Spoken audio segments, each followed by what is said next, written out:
Vladimir Putin said that one of his main objectives in this Ukraine invasion was the denazification of Ukraine. And everyone immediately came out and bashed Putin. They said, "What the hell are you talking about? You're making stuff up. There are no such things as Nazis anymore.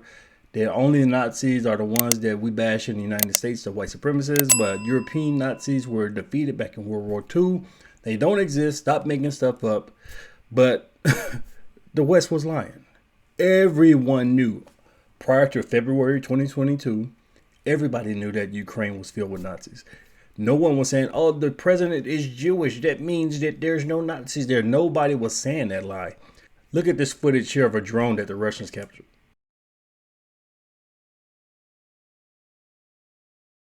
So when they come out with that, some people try to debunk it, but there's been so much. There have been tanks, there have been drones, there have been other material, helmets and stuff, other material with Nazi logos on it. You have the Wolf Angel logo or the swastika from the Ukrainian army, from the American-funded Ukrainian army.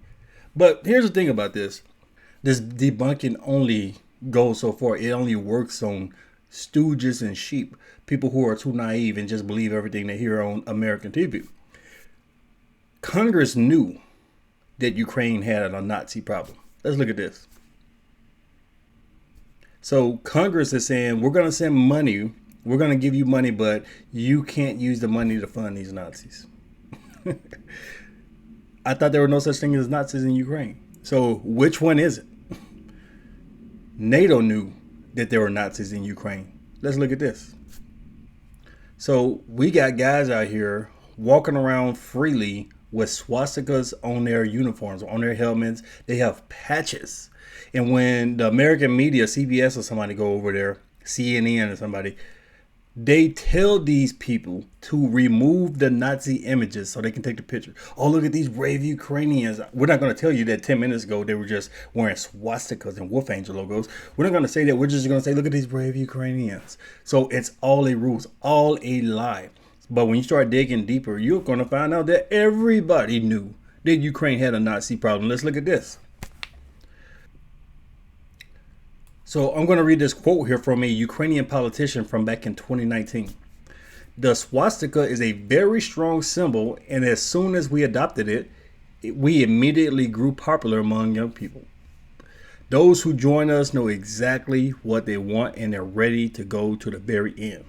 Ukrainian politician, public statement about using swastikas, about putting it on a wall, about putting it on military equipment, about waving flags of it. But all of a sudden, since Russia bad, Ukraine is the greatest place in the history of the universe, I guess there's no Nazi problems. But here's the thing about that. They know it's a Nazi problem, but like I was saying earlier with Justin Trudeau, they are Nazis themselves, so they agree with this stuff. The United States is totally okay with Ukraine being filled with Nazis. They're totally okay with funding Nazis, with sending tanks over there, like when the Leopard 2 tank was sent over there from Germany, when the United States forced Germany to give up their Leopard 2 tank. The Ukrainian army put Hitler logos on the German tanks and attacked the Russians with it. The United States knows this. Germany knows this. But the media continues to lie to American people about it. There's no such things. The president is Jewish. Filled with lies, man. Then they had a graduation ceremony over there in England. I'm not totally sure about this one, but a lot of officers, Ukrainian officers, graduated. And I couldn't find a translation, but apparently a lot of people are saying that they were praising Stefan Bandera and Nazi stuff in that song, but I'm not sure.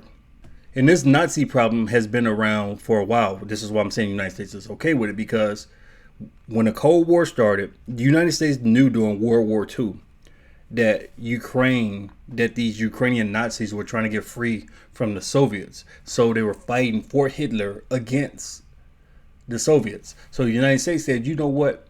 We can use this. We can continue to use these Nazis over here in Ukraine.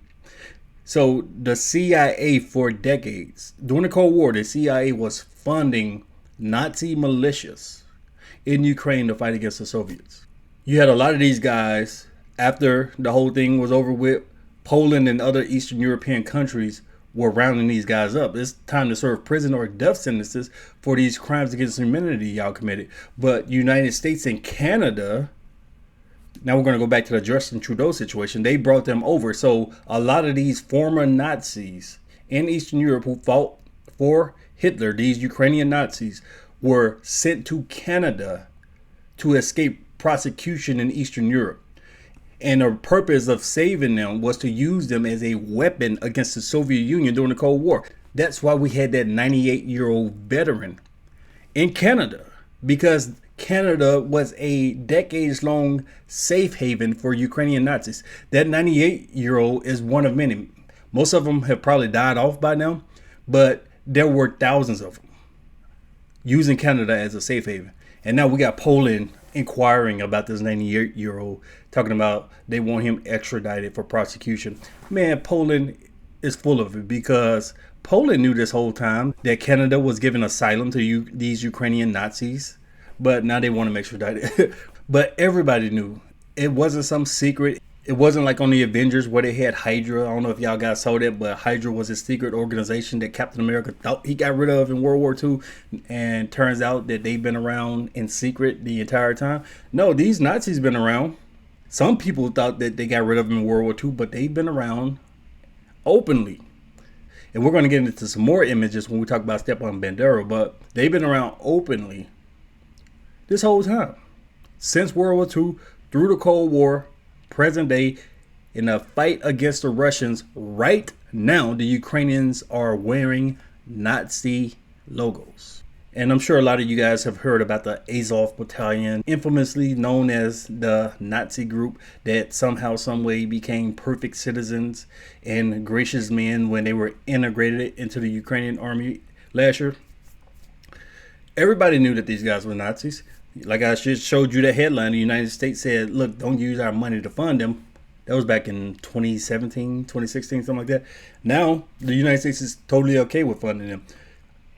Facebook, with their hate speech policies, they used to classify the Azov Battalion along with the KKK. So they banned anybody associated with the Azov Battalion from Facebook. Anybody who gave praises, shout outs to them, your account would be banned until last year. So when Russia invaded Ukraine, Facebook said, you know what? The Azov Battalion were evil scum, but now they're good guys. So they unblocked them. They unbanned them. Now you can say, hell, Azov Battalion, all that bull on Facebook. Because the United States has a larger goal. They know that this place is filled with Nazis, but destroying Russia, hoping to try to inflict harm on Russia, extract resources from Russia, and maintain their dominance in the world is a larger goal for the United States, even though it's not working. But it's a larger goal for the United States than worrying about Ukrainian Nazis. I'm going to give you another quote from the first commander of the Azov Battalion, because some people are in denial about what the Azov Battalion is because CNN has told them different. So let me read this quote here. In 2010, Andrew Belski, the first commander of the Azov Battalion, and also a former parliamentarian, a Ukrainian politician, said Ukraine is meant to lead the white races of the world in a final crusade against Semite-led, Ukrainian word, translates to subhumans. Ukraine is meant to lead the white races of the world in a final crusade against the Semite-led subhumans. A Ukrainian politician, former politician turned first commander of the Azov Battalion. But there are no Nazis in Ukraine. This is public information. These guys are saying this public. There's no underground secret room where they're saying all this stuff in the middle of the night.